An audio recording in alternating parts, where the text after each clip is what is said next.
Alrighty, welcome back everyone. We just talked about Quinn Ewers. He has declared for the NFL draft. I talked about why I fully agree with that decision and why his legacy that he's leaving in college football is very complicated and probably not quite respected enough, but definitely something that will be talked about much, much more. I have to imagine he's obviously something that people love to talk about. But let's jump into a little talk around his head coach, Steve Sarkisian, as well as James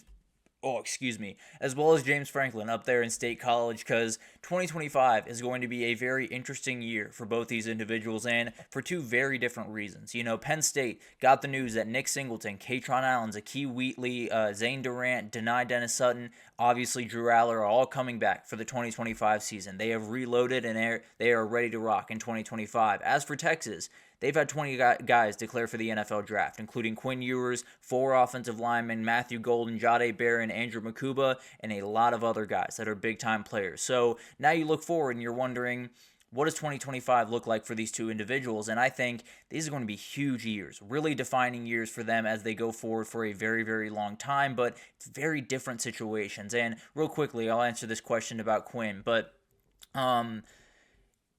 yeah, that's a very interesting question, Anthony. I do think there are certain things that could possibly, dip his stock just that little bit more, and possibly maybe if he had a little bit more time to kind of look over that stuff and get reviews, then maybe he would have made a different decision. Usually, these guys have a very good idea of where they fall in these draft processes. It sounds like it's going to be, at least from people around the business, it sounds like anywhere between late first round and the third round is where he's going to fall.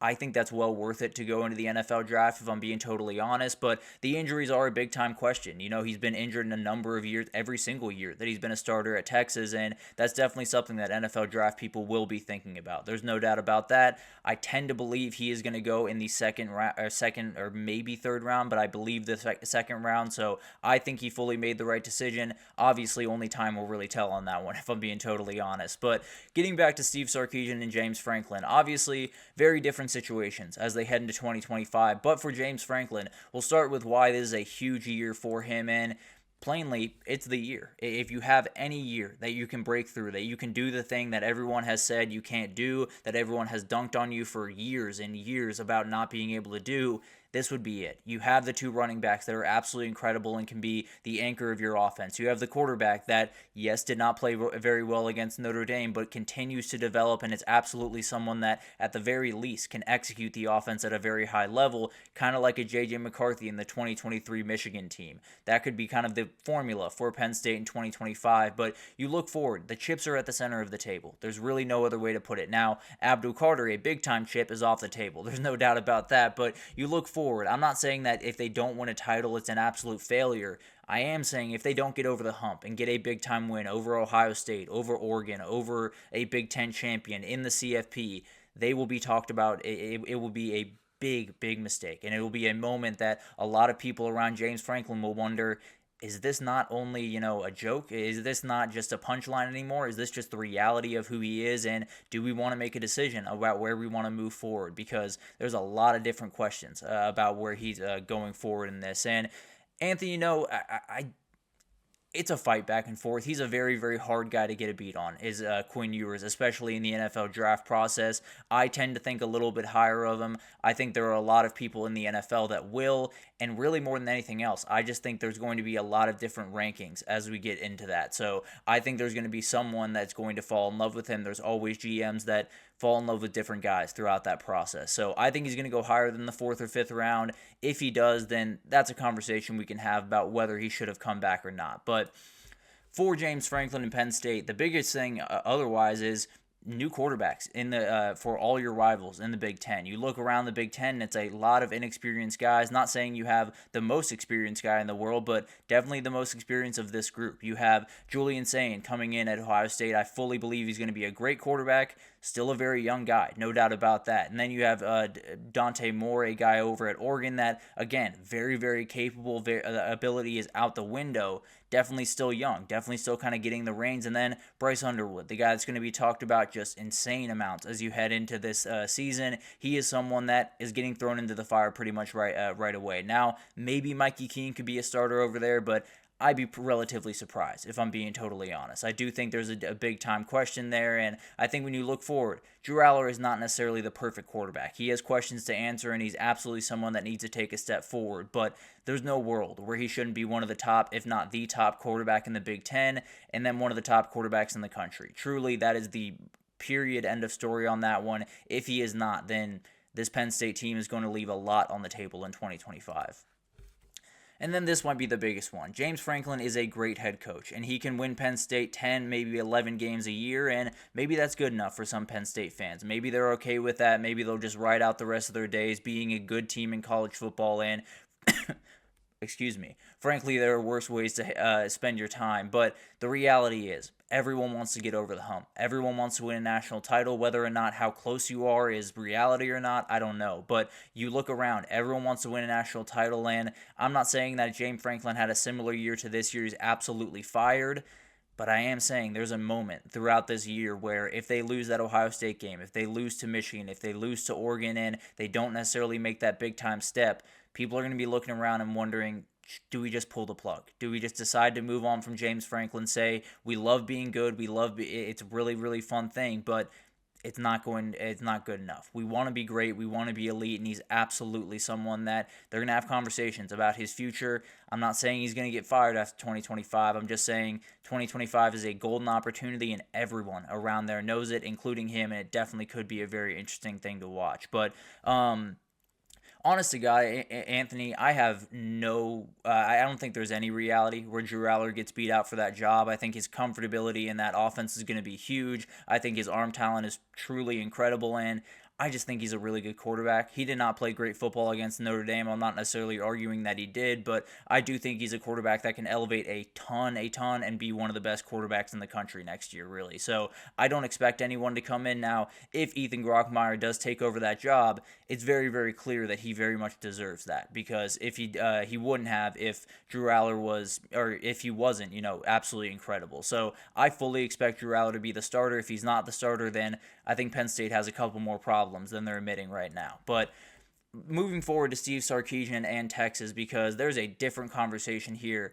Real quick, Penn State defensive line here. So Abdul Carter leaving is going to be a huge question, and there's a couple of different guys on that line that are not quite as experienced as you'd like them to be. I do think getting denied Dennis Sutton back, I do think getting Zane Durant back were absolutely huge additions, and they're going to have the talent that is young. It's one of those things where you do have to put your trust into some younger players and definitely have to have them deliver, but when you have those two guys in Zane Durant and deny Dennis Sutton, I think you have a little bit more variability. You have a little bit more kind of comfortability in the way that you can go about your defensive line, and it'll likely work out pretty well for them. Now, the defensive coordinator is going to have a huge amount to do with that, and that's definitely something we'll talk about later, but that's something that I'm not overly worried about with Penn State. Obviously, losing Abdul Carter is a nightmare, but it's not necessarily a death sentence, if I would say. But for Steve Sarkisian in Texas, it's the entirely different problem. You don't have everyone coming back. You have pretty much everyone walking out the door. He has 20 guys declared for the draft. At least 13 of those guys are getting drafted. Kelvin Banks, Cam Williams, Jahdae Barron, likely going in the first round. We talked about Quinn Ewers a lot of different debates about where Quinn Ewers will go. I tend to believe it's going to be in the second round. Some people say closer to the fourth. I'd be surprised if he made the decision not knowing he was going to go at least a little bit early. But then you do have a Matthew Golden guy that's getting a lot of love around. Isaiah Bond could very well go in the first two rounds. And then Jaden Blue, the other two offensive linemen in this thing, Makuba, Helm, Broughton, Cam Williams going to go in the first round, Alfred Collins, Vernon Broughton. A lot of guys are on the outside, are going out the door, and a lot of guys are going to be drafted. So it's a load to replace. There's no doubt about that. They also had a load to replace last year. Now, having Quinn Ewers in that backfield was a huge, huge thing, and having him as a constant was massive, and that is going to change. There's no doubt about that. So it is going to be really interesting to watch what happens there, and it's definitely something to watch. But the job does turn over to Arch Manning, as Anthony says here, and Buddy, are they?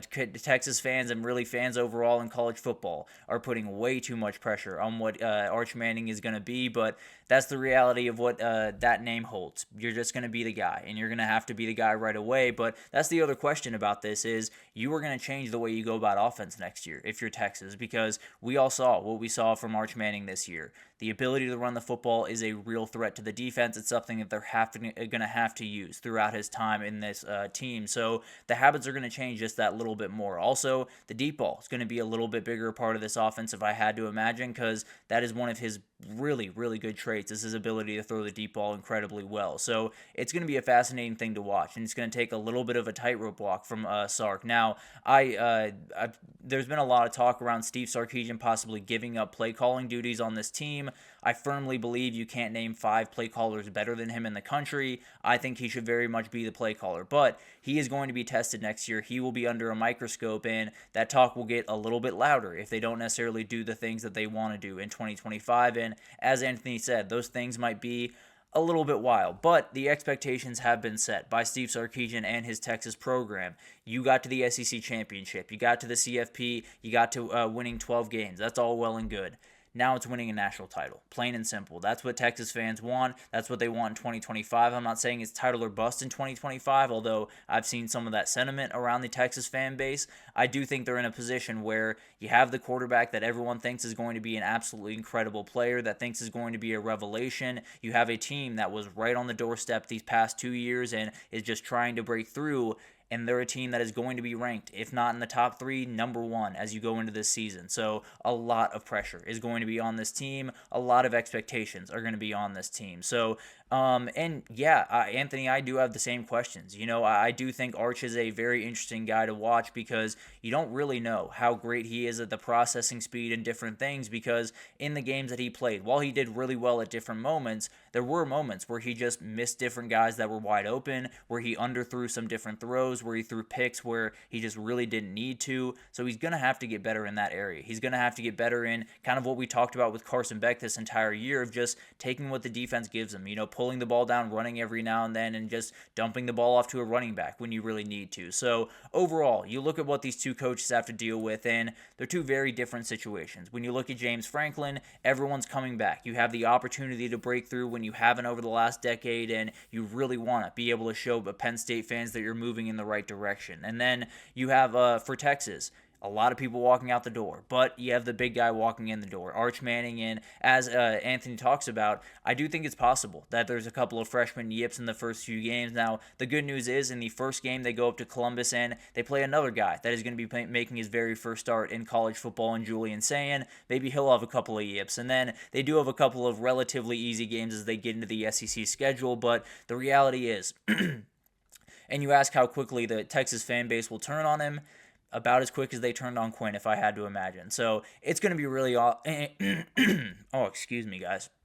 It's going to be really interesting to watch what happens this year at those two places. Sark has to replace the world over there at Texas. 2025 is James Franklin's all-in year, and they both got to deliver in big-time ways. There's no doubt about that, and especially with Arch Manning over there in Austin, there's going to be all the pressure in the world on Steve Sarkisian to execute in that year. But definitely something to watch. We'll watch very, very closely throughout this offseason. But let's take our third break here, and when we come back, let's talk about Ohio State and Notre Dame and how their rosters are just absolutely perfect. They're perfect examples of how you build a roster in modern-day college football, and I'll get into the reasons why right after this, so stick with us.